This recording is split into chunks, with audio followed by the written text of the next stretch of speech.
Bien, tout d'abord, c'est l'illustration que ce qui est écrit dans le journal n'est pas toujours vrai. Ce qui est paru dans le journal d'hier est en fait le résultat d'une fuite dont on recherche toujours l'origine au sein du département.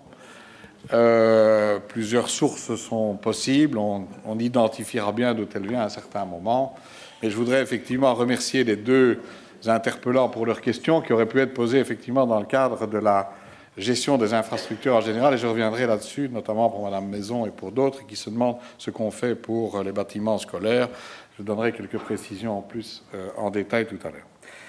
Alors, les services de l'administration générale de l'enseignement à Bruxelles sont actuellement dispersés sur, non pas, comme c'était écrit dans la presse, 2 entités, mais sur 4 entités, 4 implantations distinctes. Donc, vous mesurez bien, évidemment, ce que ça représente comme coût en termes de gestion. Le MEBOM, dont le contrat arrive à échéance en juillet 2018, le City Center, les ateliers et l'espace 27 septembre.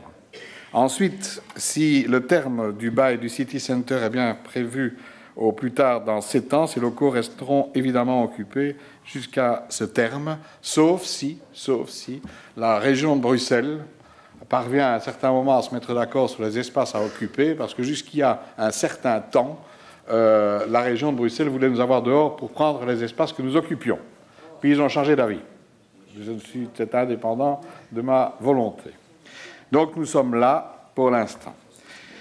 2 récents éléments sont venus à s'ajouter pour avoir la bonne compréhension du dossier. Je viens d'en citer un. Le bail du bâtiment situé au Mébaum prendra fin le 31 juillet. Il est donc nécessaire de pouvoir dégager des espaces pour la centaine d'agents qui y travaillent actuellement. Ils y travaillent dans de mauvaises conditions. Ils n'arrêtaient pas de se plaindre et le propriétaire se faisait tirer l'oreille pour assurer certains travaux, sauf quand il s'agissait de renouveler le bail. Donc, plutôt que de continuer, on a décidé de mettre un terme. Initialement, les agents ne voulaient pas aller ailleurs. Maintenant qu'ils ont vu le bâtiment du port, ils veulent tous y aller. Et donc, ça sera à l'administration de faire l'arbitrage. La mise à jour récente du cadastre des occupants qui intègre tous les recrutements déjà réalisés depuis 2016 dans le cadre du contrat d'administration, ainsi que les recrutements qui doivent encore être faits, notamment en 2017, 2018 et également dans le cadre du pacte d'excellence, font qu'il y a 285 agents supplémentaires. Après les recrutements 2018 et 2019, on passera donc effectivement de 2380 à 2665 agents pour l'AGE. Les 2 éléments nous conduisent donc à la nécessité de travailler avec des surfaces supplémentaires au bâtiment existant pour pouvoir accueillir 400 agents. Et donc l'administration a été chargée de débuter, par le gouvernement, de débuter des négociations en ce sens. Vous l'avez dit, M. Dequesne l'a dit, la législation relative au marché public ne s'applique pas à la location de bâtiments. Donc, contrairement à ce qui était écrit. Le principe de droit administratif impose cependant une consultation du marché afin d'opérer au choix. C'est dans ce cadre que d'autres bâtiments à proximité immédiate, c'est toujours la même volonté de centraliser les implantations, ont été pris en compte, le bâtiment Eolis, le bâtiment de la KBC, et ces bâtiments n'ont toutefois pas été retenus par l'administration. Les surfaces mises en location étaient soit trop importantes, soit trop petites. Les bâtiments Alhambra, boulevard Jacquemin, et Nord Plaza, boulevard Albert II, ont également été examinés, même s'ils ne correspondent pas à la volonté de recouper les implantations.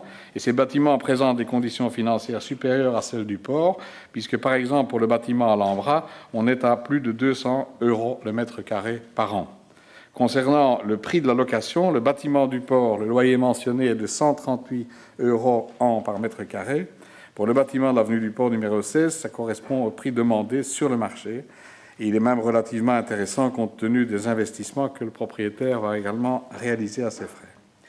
Alors, contrairement aux informations, les 10 000 mètres carrés de bureaux loués au bâtiment de l'avenue du port permettront d'accueillir non pas 1500 agents, mais bien 450 agents, ce qui permettra de combler les besoins en surface supplémentaire et permettra aussi de réorganiser l'agencement des bureaux au boulevard Léopold II en fonction des nouvelles techniques de travail, de télétravail, etc., de travail en plateau. Et concernant enfin la possibilité d'acheter un nouveau bâtiment, Monsieur Dequesne, vous vous souviendrez qu'à un certain moment, l'opportunité d'acheter le bâtiment de la Vallée se présentait. On arrivait au bail, à la fin du bail. Malheureusement, pour des raisons qui tiennent à la comptabilité européenne, le gouvernement n'a pas pu se rallier à ma proposition. Et en fait, parce qu'effectivement, l'achat d'un bâtiment a un impact négatif sur le solde sec de la communauté française. Et donc, l'opération a été jugée inopportune au regard des règles budgétaires actuellement en vigueur. Je continue à croire que c'eût été la logique de faire l'acquisition de ce bâtiment, mais je suis conformé à la décision du gouvernement à l'époque.